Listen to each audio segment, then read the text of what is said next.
I stood over the toilet and stared at my worst fear. I think that was my baby. Daniel and I were both 18, so obviously we were, But we were also stupid. We didn't use condoms, and I wasn't on the pill. We just relied on the pull-out method. I feel like every pregnancy cliché story ever. One day, I realized my period was late. I didn't think to take a pregnancy test because my period was always irregular since I used to have an eating disorder. So, I just continued to brush it off, letting another month go by and still no period. Then another and still nothing. I was getting worried, so I decided to tell my boyfriend, but the thing is, I didn't feel any different. I had none of those pregnancy symptoms that you always hear about, so I just thought I was really late. Maybe I was in denial, I don't know, but I was going out of town for a week to see my family for my graduation party. But the weekend before I left, I started to have what I thought was my period. I put a pad on and thought, great, I got my period. Again, I didn't think anything of it. A week later, when we were staying at my grandmother's, we all went to my auntie's church and sat through the normal church things. After church, there was a potluck, so my family and I all went there. And that was where it hit me. Suddenly, as I was standing in line for food, I felt like there was something gushing out of my body. I stood there, and for the first time, I finally came to the realization that, okay, this isn't normal. I stood there for a little bit, struggling to find a way or excuse to leave. I started to panic, so I didn't care anymore and just put my plate down and ran to the bathroom. When I got to the bathroom, I pulled my pants down, sat on the toilet, and looked down. I suddenly felt numb all over. I couldn't believe it. There was just so much blood. I was just gushing blood and blood clots. I sat there and thought to myself, no, this can't be. This isn't my period. I didn't know what to do. I didn't know what was wrong with me. So I tried to stop the bleeding by using a tampon. But every time I tried to use it, it hurt so much. So I took it out and just tried to use pads. I thought maybe at least the pad would help to soak everything up and I could just change it when it was ready. But the more I walked around, the more I felt the blood gushing. And then when I was walking towards my family, that's when I felt it. I felt more gushing, and then as if something had come out, torn its way out. I ran to the bathroom again, pulled my pants, and looked. And there it was. There was this thing that was about 2 inches, or maybe a little smaller, that was just sitting on my pad. As soon as I saw it, I started to cry.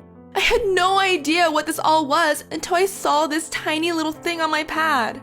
I sat on the toilet and decided to call my boyfriend. I told him that I think I'm having a miscarriage, but what could he do? He was like 2 hours away from where I was, so it's not like he could help me, and the worst thing would be telling my family.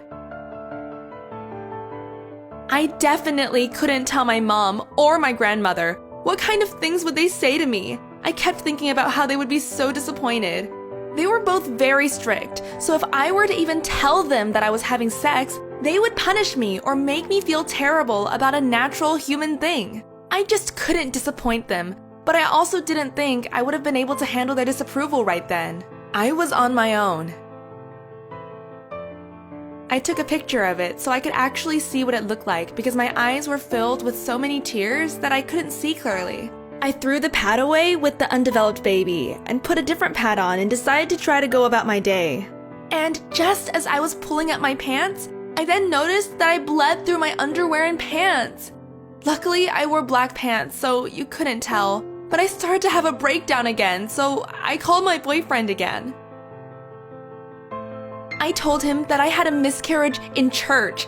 I asked him if it was a message from God. My boyfriend just kept telling me he was sorry and that it was his fault. I hung up because I decided that I had been in the bathroom long enough, and I came up with the idea to go tell my mom that we needed to leave because I bled through my pad and it's on my pants. I put on another pad, pulled my pants up, and looked in the mirror for like a second. I couldn't even look at myself. I washed my face and told myself to just act normal. I went up to my mom and told her we had to go back because I bled through my pad. So we left, and as we were going back to my grandma's house, I suddenly felt a pain coming. It started out gradual at first. I was gushing still, but it was just a slight cramp-like pain. But the more we drove home and the more bumps we went on, I could feel it getting worse and worse. I wasn't just losing so much blood, but the pain was building up. Then, out of nowhere, I felt the excruciating level 9 pain of a contraction. I wanted to scream, but I was in the back seat silently going through the pain. I would just breathe and count how long the pain would last and how much time there was in between the pains. The pain lasted around 30 seconds every 2 minutes. The whole car ride to my grandma's house was excruciating, and all that blood made me feel so gross. Then we got to her house. I got up, walked into the house, and went straight to the bathroom to take a shower. I sat on the toilet and felt another thing fall out of me. It hurt so much. I felt like my insides were about to explode. And then I felt even more of the blood gush out. And when I looked in the toilet, there was another one, about the same size as the last one. I took another picture to get a closer look. Yeah, it was a baby. The toilet looked like someone was murdered in there. As soon as the blood flow was lighter, I got into the shower. While in there, I watched clot after clot go down the drain. I cried. I cried so much, not just because of the excruciating pain, but I really did want a baby in the future, and I had just lost two babies that never had a chance. After my shower, the blood flow stayed like a normal period, but I bled for 2 weeks. But after those 2 weeks, my body felt normal again, and I had no infections. My boyfriend and I want kids together, and finding out I lost 2 tore us both apart. Maybe it was for the best. I'll never know. But I wasn't ready, and if nothing else, it was a sign that we shouldn't have one yet.